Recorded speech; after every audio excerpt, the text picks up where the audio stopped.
大家好，我是小鹅。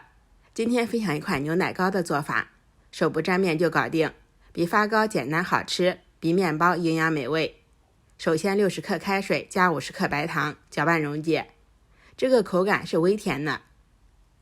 再加入250毫升纯牛奶，加入牛奶之后，水温会降下来，不用冷却，直接加入3克酵母，先搅拌至酵母充分溶解，然后再加入150克面粉，高筋面粉、中筋面粉或低筋面粉都可以。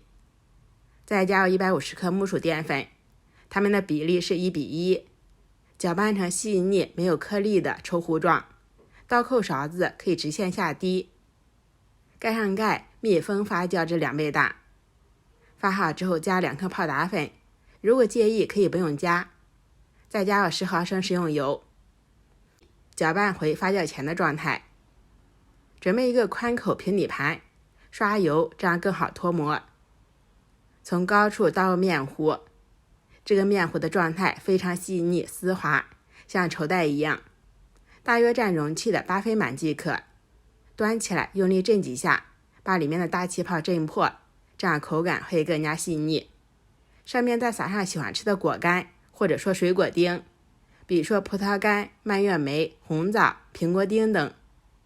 不用2次发酵，直接开水上锅，盖上盖，中火蒸20分钟。时间到之后关火，焖5分钟再出锅。彻底冷却之后，我们再来脱模，然后再切成小块，就可以开始享用了。